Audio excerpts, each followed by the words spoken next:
দুর্যোগ পরবর্তী পরিস্থিতি মোকাবেলায় সবাইকে প্রস্তুত থাকার আহ্বান জানিয়েছেন এলজিআরডি উপদেষ্টা হাসান আরিফ। এদিকে বিদ্যুৎ ও জ্বালানি উপদেষ্টা মোহাম্মদ ফাউজুল কবির খান বলেছেন, প্রতিযোগিতা ছাড়া আর কোনো বিদ্যুৎ প্রকল্প গ্রহণ করা হবে না। আর 3 পার্বত্য জেলা পরিষদকে দল নিরপেক্ষ ব্যক্তিদের নিয়ে পুনর্গঠন করার কথা জানিয়েছেন পার্বত্য চট্টগ্রাম বিষয়ক উপদেষ্টা সুদীপ চাকমা। শনিবার দুপুরে কুমিল্লার 14 গ্রামে বন্যা দুর্গত বিভিন্ন এলাকা পরিদর্শন করেন স্থানীয় সরকার, পল্লী উন্নয়ন ও সমবায় উপদেষ্টা এ হাসান আরিফ। এ সময় তিনি সরকারি ত্রাণ বিতরণ সহ বিভিন্ন বিষয়ে খোঁজ খবর নেন। পাইলট উচ্চ বিদ্যালয় আশ্রয় কেন্দ্রে বিশুদ্ধ পানির ব্যবস্থা সহ ত্রাণ বিতরণ করেন তিনি। বলেন, দেশে যে বন্যা চলছে তা অভাবনীয়। ত্রাণের কোনো সমস্যা নেই জানিয়ে তিনি বন্যা পরবর্তী সময়টা মোকাবেলায় সবাইকে প্রস্তুত থাকার আহ্বান জানান। ত্রাণের সামগ্রীর অভাব নেই এবং জনবলের অভাব নেই। তার প্রধান কারণই হচ্ছে যে ছাত্রদের এখানে সহযোগিতা, তারা কাঁধে কাঁধ মিলিয়ে কাজ করছে। তার সঙ্গে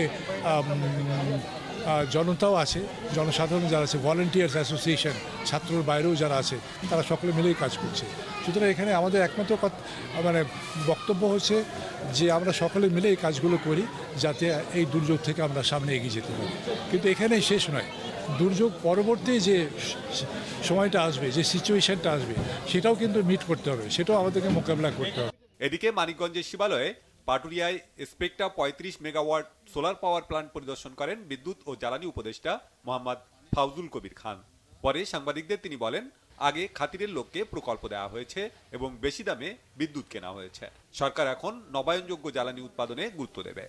সামনে প্রতিযোগিতা ছাড়া আর কোনো প্রকল্প, জ্বালানি এবং বিদ্যুৎ খাতে আর কোনো প্রকল্প গ্রহণ করা হবে না। এবং ওই যে আজ যেটা বললাম, ওই যে সরকারের যে ক্ষমতা ছিল বাংলাদেশ এনার্জি রেগুলেটরি কমিশন অ্যাক্টে জ্বালানি এবং বিদ্যুতের মূল্য নির্ধারণের ক্ষমতা, সেটাকে আমরা বাতিল করে দিয়েছি। আগের মতো ওই যে চেহারা দেখে খাতির এইসবে হবে না।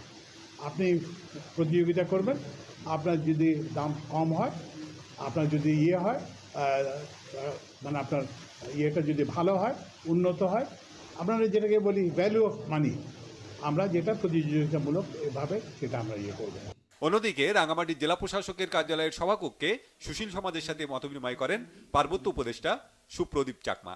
এ সময় তিনি বলেন, অতীতে যা ঘটেছে তা পরিহার করে মানুষের জীবন জীবিকার উন্নয়ন, অনিয়ম, দুর্নীতি এবং অস্বচ্ছতা পরিহার করে সবার মতামতের ভিত্তিতে পার্বত্য অঞ্চলকে গড়ে তোলা হবে। আমার ফার্স্ট টার্গেটটা হচ্ছে আপনাদেরকে বলি ডিস্ট্রিক্ট কাউন্সিল, এটা আগে শেষ করে দিই, তারপরে আপনাদের সাথে আরো ডিটেলস বলবো। ভবিষ্যৎ আমি যদি থাকি, ভবিষ্যতে কি করতে পারি না পারি, আপনাদের পরামর্শ শুনবো। Bangla vision news desk.